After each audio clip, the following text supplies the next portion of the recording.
जिंदाबाद। इस मैदान का कोई कोना खाली नहीं है, केवल गठबंधन से घबराए हुए हैं। जय हिंद दोस्तों, स्वागत है आप सभी का प्रहरी न्यूज भारत में। इस वक्त हमारी उपस्थिति है जनपद मऊ के घोसी विधानसभा में, जहां पर एकदम से चुनावी रण सज चुका है। आज यहां पर अखिलेश यादव की रैली होने वाली है। आप देख सकते हैं तमाम सुरक्षाकर्मी यहां पर लगे हुए हैं। वह उनका हेलीपैड तैयार किया जा रहा है, उसकी नाप जोख की जा रही है। दोस्तों आपको बता दें, यहाँ पर फायर ब्रिगेड की गाड़ियां और यह मंच सजा हुआ है। तमाम समाजवादी पार्टी के बड़े नेता और दूर दूर से इस चिलचिलाती हुई धूप में समाजवादी पार्टी के कार्यकर्ता यहाँ पर आए हुए हैं। अभी जैसे ही राष्ट्रीय अध्यक्ष अखिलेश यादव जी आएंगे, उनकी हेलीकॉप्टर की लैंड यहीं पर है। अभी यहाँ पर हेलीकॉप्टर आएगी अखिलेश यादव जी की, जिसकी जो है नाप जोख और वो जो लगता है तमाम निशान और चूना चिन्ह तमाम सुरक्षाकर्मी इनके लगे हुए हैं। आप लोग बने रहिए प्रहरी न्यूज भारत के साथ, जैसी भी अपडेट होगी आप लोगों को दिखाते रहेंगे। चलिए, अखिलेश यादव जिंदाबाद, समाजवादी पार्टी जिंदाबाद, अखिलेश यादव सुधाकर सिंह, अखिलेश यादव जिंदाबाद, इनकलाब जिंदाबाद, इनकलाब जिंदाबाद, समाजवादी पार्टी जिंदाबाद, अखिलेश। मैं सबसे पहले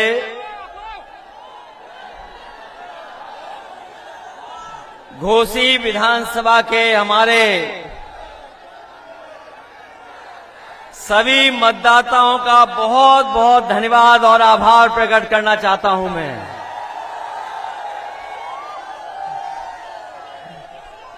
मैं देख रहा हूं जितना बड़ा मैदान हमें दिखाई दे रहा है, उससे ज्यादा हमें लोग चारों तरफ दिखाई दे रहे हैं। इस मैदान का कोई कोना खाली नहीं है।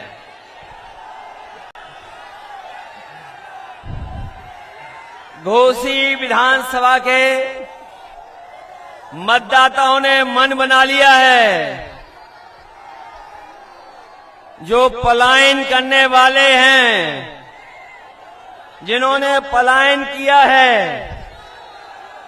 और लोकतंत्र में जो वोट का विश्वास तोड़ा है, इस बार घोसी विधानसभा की जनता उन्हें सबक सिखाने जा रही है। मैं कई दिनों से लगातार घोसी विधानसभा में प्रचार जो हो रहा उसको देख रहा हूं। कोई नेता बीजेपी का जो मंत्री है, शायद कम ही मंत्री बचे होंगे जिन्होंने घोसी में आने का काम नहीं किया हो। घोसी में मंत्री, एक मंत्री, दो मंत्री, तीन, न जाने कितने मंत्री आए हैं।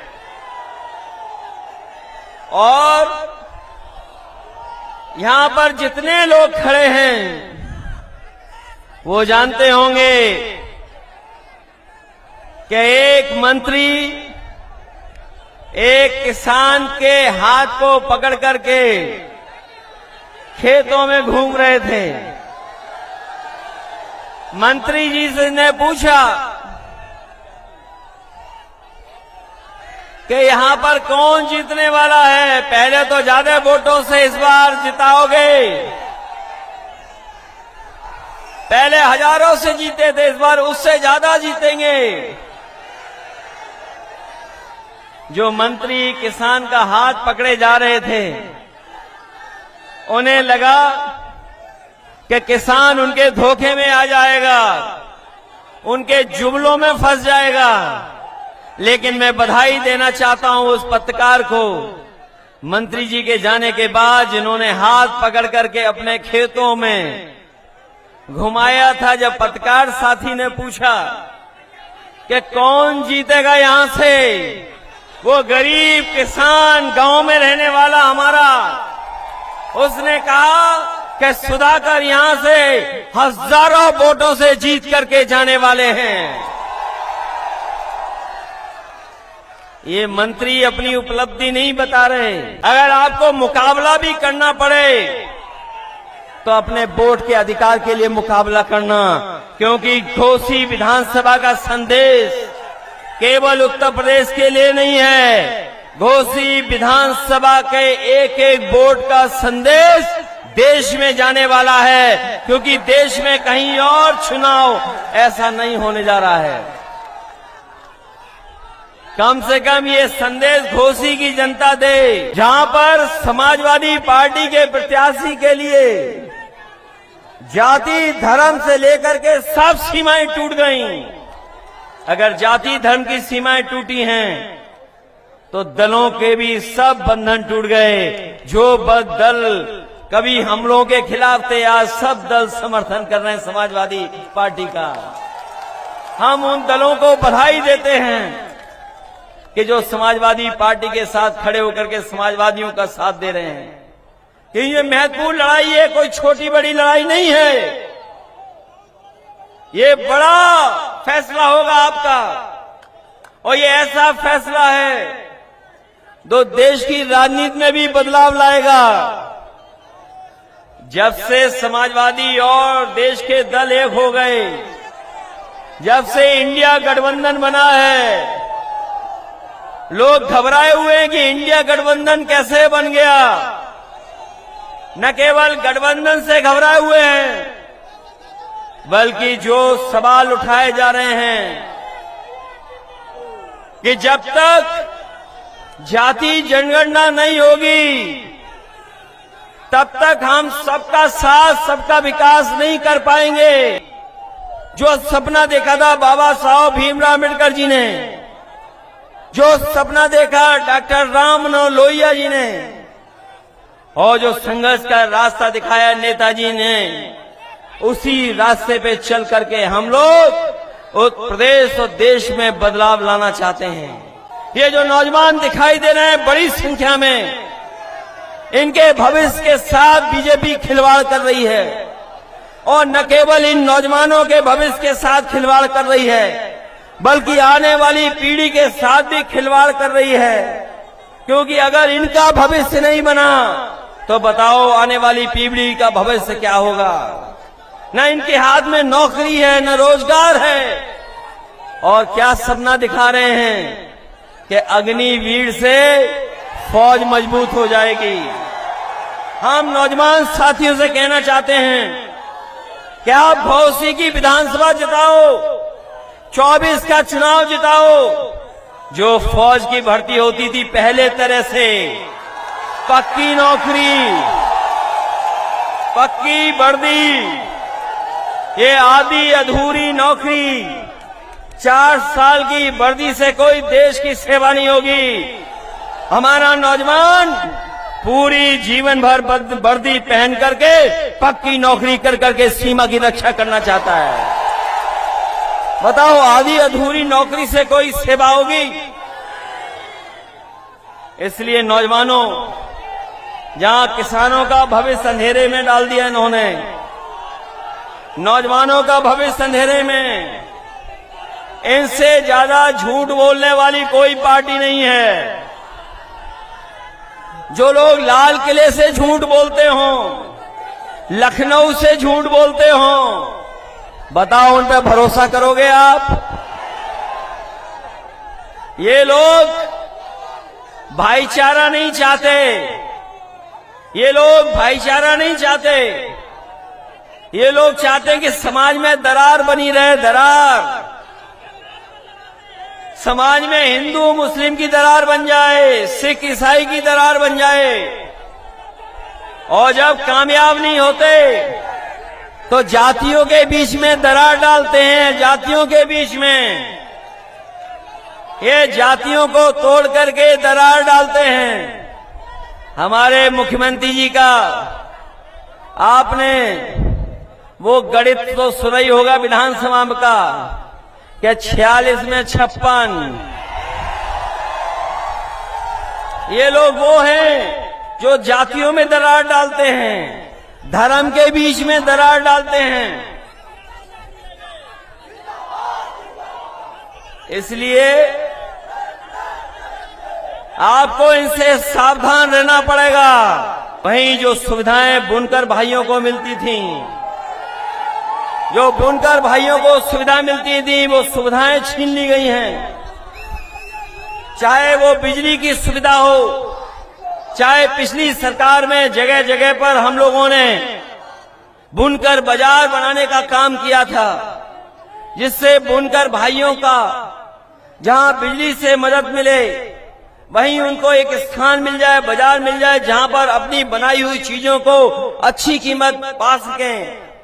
जितना काम समाजवादियों ने किया वो काम सब रोक दिए गए। जहां बिजली की व्यवस्था जो पुरानी नेताजी ने दी थी वो भी रोक दी।